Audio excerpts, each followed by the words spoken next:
Hello दोस्तों, जून 13 सोमवार का दिन, आज का दिन मार्केट में बड़ा सेल ऑफ आया है। 2.64% स्टॉक मार्केट नीचे है। दिग्गज शेयर जैसे Bajaj Finserv, Bajaj finance, Tata Motors 5% से ज्यादा गिरे हुए हैं। 425 पॉइंट से ज्यादा निफ्टी गिरा हुआ है।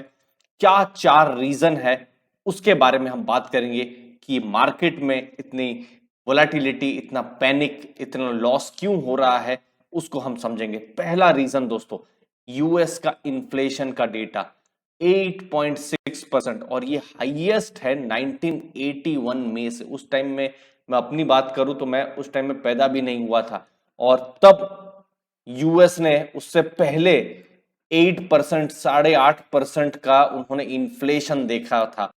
जब भी हम डेटा देखते थे, चाहे वो प्री कोविड डेटा हो, तो यूएस इन्फ्लेशन कुछ 1%, 2% ही हम देखते थे। 8% अभी इन्फ्लेशन हो गया है। वैसा इन्फ्लेशन इंडिया में एक्चुअली में देखा जाता है और ये इन्फ्लेशन चूंकि बढ़ा है तो उसके कारण फ्राइडे को मार्केट में बड़ा पैनिक था वहां की मार्केट में। और एक्सपेक्टेड है कि फेड जो है रेट हाइक जो बढ़ाना है वो और एग्रेसिवली बढ़ा सकते हैं।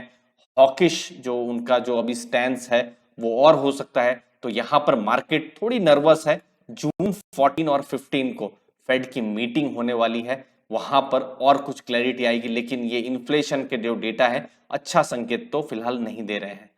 दूसरी चीज, रुपया डाउन हुआ है डॉलर के कंपैरिजन में। 78 रुपीज से ऊपर हो चुका है।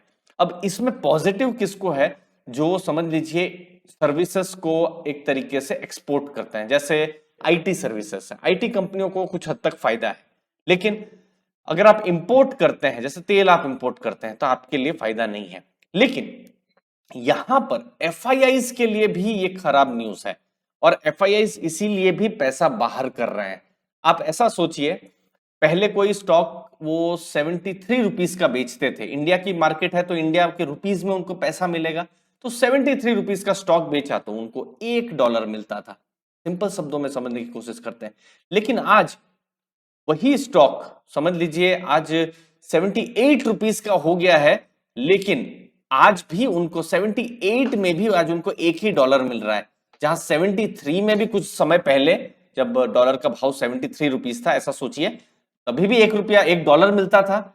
आज भी जब रुपया और गिरा है तो उनको $1 ही मिल रहा है। तो इसका मतलब है कि ये अगर नीचे जाता रहे तो उनकी जो वैल्यू ऑफ इन्वेस्टमेंट है वो कम हो जाती है, क्योंकि उनको रुपया में पैसा मिल रहा है और जब वो डॉलर में कन्वर्ट कर रहे हैं तो उनको जो डॉलर्स हैं कम मिल रहे हैं। तो ये एक चीज है जो एफआईआई पसंद नहीं कर रहे हैं और वो बाहर निकल रहे हैं। तीसरी चीज, इन्फ्लेशन का डेटा। इनफैक्ट इन्फ्लेशन का डेटा इंडिया में भी आने वाला है। फिलहाल 7.1% का हेडलाइन इन्फ्लेशन है। अप्रैल में 7.8% का इन्फ्लेशन था। और इन्फ्लेशन यहां पर मैं तो कहूंगा डेटा तो दूर की बात है, आपकी हमारी लाइफ में ही हम देख सकते हैं कि किस हिसाब से महंगाई बढ़ रही है। तो ऑलरेडी आरबीआई ने यहां पर रेट हाइक किया हुआ है कंट्रोल, इन्फ्लेशन को कंट्रोल करने के लिए।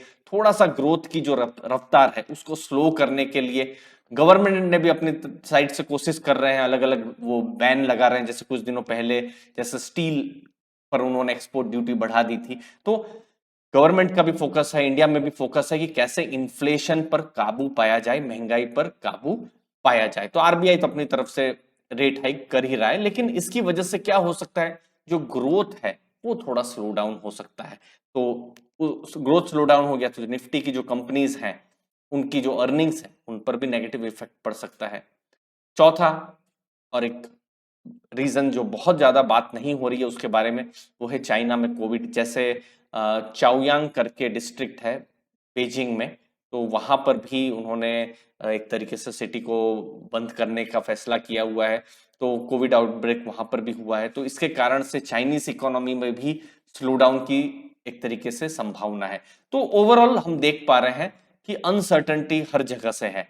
यहां तक कि आप ऑलरेडी बहुत सारी अनसर्टेनिटी, चाहे वो कोविड की अनसर्टेनिटी हो या रशिया यूक्रेन की अनसर्टेनिटी हो, वो सब तो है ही, लेकिन कुछ नए जो कारण है वो भी इमर्ज होके आ रहे हैं। लेकिन मार्केट अगर नीचे जा रही है और एक अच्छे खासे वैल्यूएशन में भी अगर नीचे जा सकती है तो लॉन्ग टर्म के इन्वेस्टर्स के लिए शायद एक अच्छी कुछ स्टॉक्स में एंट्री पॉइंट भी बन सकती है। तो जरूर बताइएगा, आपको ये जो मार्केट नीचे जा रही है, आपको क्या एक डर लग रहा है, या फिर फ्यूचर के लिए, लॉन्ग टर्म वेल्थ क्रिएशन के लिए, जहां हम लॉन्ग टर्म इन्वेस्टमेंट की ही बात करते हैं, हम एक दो दिन का टारगेट उसके बारे पर बिल्कुल विश्वास नहीं करते हैं, लेकिन क्या लॉन्ग टर्म के इन्वेस्टर्स के लिए क्या ये एक अपॉर्चुनिटी है?